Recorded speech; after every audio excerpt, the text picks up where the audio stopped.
What's up, everybody? Brothers, sisters, psychonauts, and seekers of truth. It is Ananka, and welcome to my bazaar. Today, I have a Salvia trip report for you. The title of this trip report is The End of the Universe, and was submitted to Erowid in 2011 by the user RLC. With all that being said, let our story begin.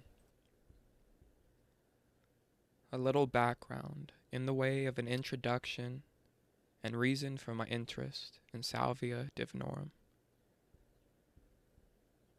I am in my early 50s, and though I have an extensive history with mind-altering substances from earlier in my life, I have imbibed minimally for over 20 years.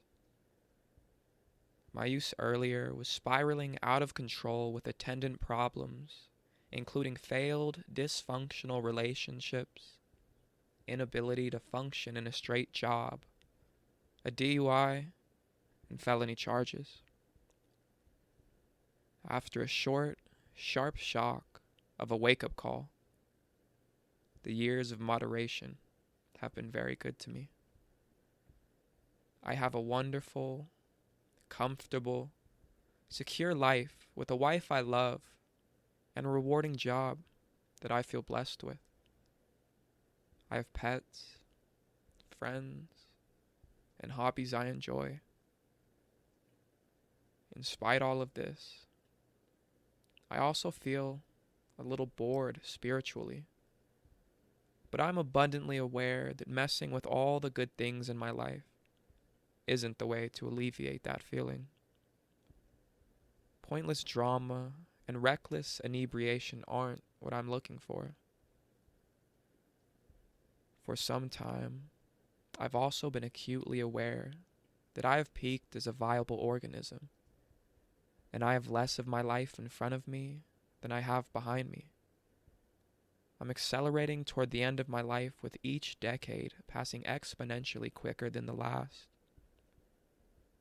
I watched my father die several years ago, and my mother is old with increasing infirmities, which means I'm about to be next on deck. I'm shocked when I see my brother, or see myself in a mirror and see a middle-aged man. I have been struggling with the fact that in the not-too-distant future, I will no longer exist. I'm also a little afraid of how that process will unfold.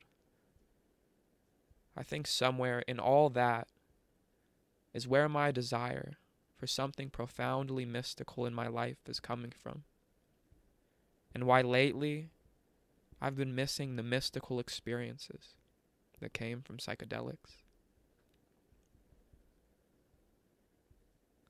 I have advanced degrees in a social science and work in an academic setting, but have serious doubts about organized education and organized religion. My sense of mysticism is based in an objective, empirically verifiable reality.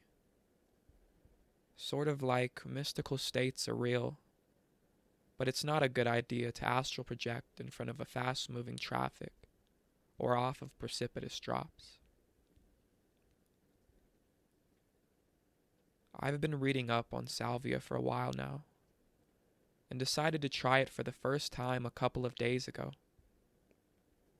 After riding my motorcycle out to an isolated patch of woods where I enjoy meditating, I set up a low-slung folding canvas camp chair, got comfortable, and centered myself. I took out what I thought to be a small pinch of 35X extract. I clearly didn't grasp the potential of Salvia, but it ended up being slightly more than I could hold in one hit. The effects came on with a rush as I set down the pipe after the second hit, and I quickly lost touch with consensus reality.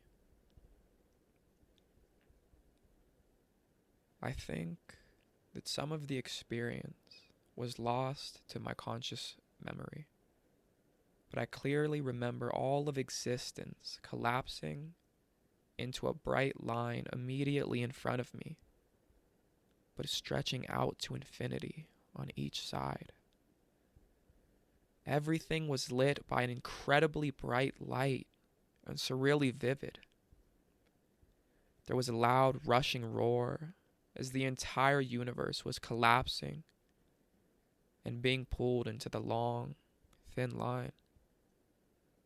I was acutely aware that all of existence was ending at that moment. I was melting into my surroundings and being pulled toward the thin line of obliteration. I had a vague notion that I might be pulled through the line and reappear on the other side, but was afraid that I wouldn't be able to breathe once I crossed over to the other side. With some force of will, I could resist melding with my immediate surroundings and hold myself back from the line that was rapidly devouring everything around me. It struck me as absurd and terrifying that this is how the universe, with all the unique souls it contained, ended. I began to implore a higher consciousness that was diffused within everything and beyond everything at the same time, asking, is this really how it all ends? For everybody? In an extra-verbal response that was gentle and matter-of-fact and slightly bemused, I received the answer. Yes, this is it. I continued to be pulled toward the abyss as I struggled to maintain my physical integrity apart from my surroundings and pull back from all consuming me. My destruction was directly in front of me, and I knew that I wouldn't be able to maintain the struggle to resist much longer. I just couldn't believe that everything came down to this moment, with the entire universe slipping into an infinitely long, thin line. But here it was happening with no recourse open to me. At that point, I didn't feel abject terror, so much as melancholy distress and reluctance to have all that I know and am come to an end. I responded to the higher consciousness. You're shitting me. You're shitting me. As I began to recognize consensus reality, I realized I was now on my knees facing the chair in which I had previously been sitting. I was still saying, you're shitting me, but the meaning gradually shifted from incredulity that the universe was ending right in front of me to amazement at the unexpected and profound mystical experience I just had.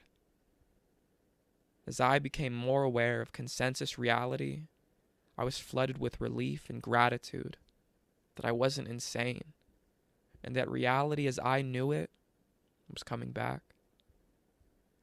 I was never so overjoyed to see trees and the back tire of my motorcycle, which I was kneeling beside. It was like my entire existence was a wonderful gift of something precious that I dimly recalled having in another life. Slowly, the component pieces of my life fell back into place, and I made a mental checklist as I reintegrated with my day-to-day reality. I'm me, and I'm wearing full protective motorcycle gear except for my helmet and gloves, and my knee braces are uncomfortable from kneeling. There's my motorcycle. I ride it to work. I'm on my way to work. I'm in the woods, in the town where I've lived for the past 16 years. I have a wife, pets, a home, friends, co-workers.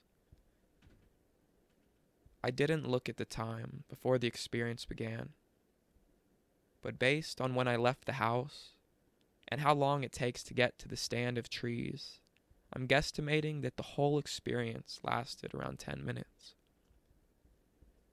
I sat in my camp chair for another 20 minutes before packing up and heading to work. My balance was fine, and I had no problem riding out of the woods, in spite of there being a couple of sketchy climbs and a couple sections of loose baby heads that are a bit of a challenge at the best of times. My sense of time and distance were still altered, and I clearly should have waited a bit longer before operating a vehicle. I made it to work safely with only one remotely close call as I turned in front of oncoming traffic, and they closed on me sooner than I was expecting. Earwood note: driving while intoxicated, tripping, or extremely sleep deprived is dangerous and irresponsible because it endangers other people. Don't do it. As I've processed the experience over the past few days, I think much of it was a metaphor for my death. My incredulous question of, is this how it ends for everybody, speaks to death being the one truly universal experience of all life forms on this planet, and my struggle to come to terms with its absolute relevance to me. I definitely have much more respect for Salvia. All in all, I'm pleased with the experience and its complex blend of terror, relief, confusion, and joy. I wasn't looking for an experience where the bliss meter was simply pegged, but something that challenged me, which it certainly did. I'm excited about this new journey and the insights it will bring. 4/21/09. Second experience. After my previous experience, I'm approaching Salvia much more respectfully and a little fearfully. I recognize something from my substance use earlier in my life. I had a misplaced pride in being able to handle psychoactive experiences. Pride that I could consume more of whatever anyone else did or suggested. One is a monster, give me 3. Never mind that it was silly, wasteful, and often dangerous. This pride eventually facilitated an ever-tightening and accelerating downward spiral into my prior substance use. It was the same pride that had me jumping in at the SD deep end with a sizable pinch of 35x, in spite of suggestions by those much wiser in the ways of the sage. SD pretty much obliterated my sense that I can handle it. The very idea of me handling it doesn't even make sense when the experience tears me out of my reality with such force that I barely retain tattered shreds of the concepts me, it, or handle. I feel silly now with what probably amounts to a lifetime supply of 35x and 45x, when it's obvious that easing into things with plain leaf or a much lower concentration extract is a sage advice, pun intended. This morning, I rode the motorcycle out into my favorite patch of the woods, set up the camp chair, and settled in. I was listening to Ashtray Hearts on my media player during the ride out.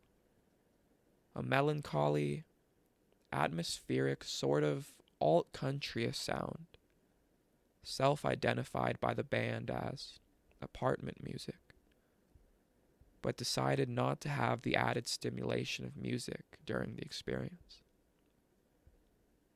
I took a few deep breaths, centered myself, felt myself relax into the chair, and looked around at the peaceful, pleasantly green spring woods surrounding me. In a sort of mentally half-articulated way, I asked to stay relaxed and embrace the experience. mindful of the overexuberance and lack of respect with which I approached the first experience. I pinched out several flakes of the plant in an attempt to err on the side of caution. I concentrated on thorough ignition, a deep breath, and settled back into my chair. There was no problem holding the inhalation like last time, and I slowly and smoothly exhaled after 20 or 30 seconds. My first response was, I'm not sure anything is happening. Then the effects came on quickly. Unlike last time, there was no apparent loss of conscious memory or complete loss of contact with consensus reality. As the effects intensified, I suddenly realized that I was hurtling toward the same obliteration of consensus reality that I experienced before. I had the sense that I was going back to the exact same surreal, vibrant, dense, inorganic, cartoonish fast food plastic decor place or alternate reality. I felt a sort of dissociated panic and did not want to go back there again. I had the fleeting thought that this alternate reality had merely been hiding behind consensus reality and was indeed the true reality.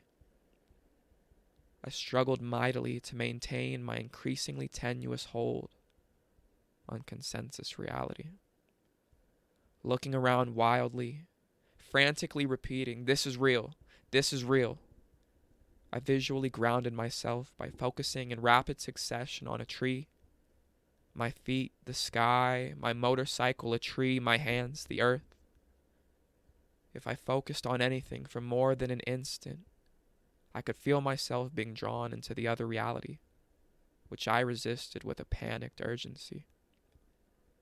There was a rising fear that the visual grounding keeping me in contact with consensus reality was being overwhelmed by the pool of the other Salvia reality.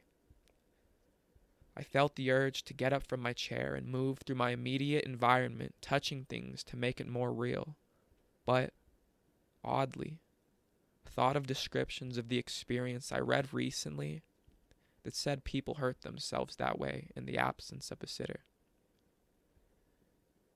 It was as though I was physically being pulled out of consensus reality, where I wanted to stay, and squeezed by a great, all-encompassing pressure into another one, which I wanted to avoid.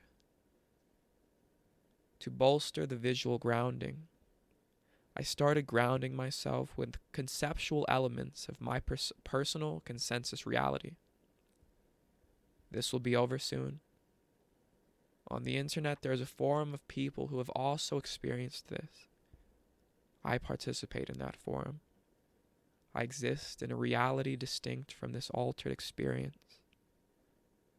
That reality contains a myriad of objects, devices, creatures, and people with which I regularly interact in a vast variety of settings. I have a media player that I download music to. I ride my motorcycle exploring the area, alone and with friends. I just installed a manual switch to control my motorcycle's radiator cooling fan. I just put a gate in our back fence so I can walk my dog in the field behind our house after dinner. I found the switch for manual controlling of the cooling fan on my motorcycle particularly grounding. Because of my participation in the casual chain of riding the motorcycle, internal combustion causing heat, which needed to be dissipated by running coolant through a radiator, with air flowing over it when I threw the switch. It was as though the alternate reality pulling me in was overwhelming in its threatening, alien intensity and frightening undimensionality. I felt that if I could ground myself in the rich complexity of my intricate interconnections with my personal consensus reality, it would keep the vibrantly colored, but ultimately oppressive, sterile alternate reality from overwhelming and consuming me.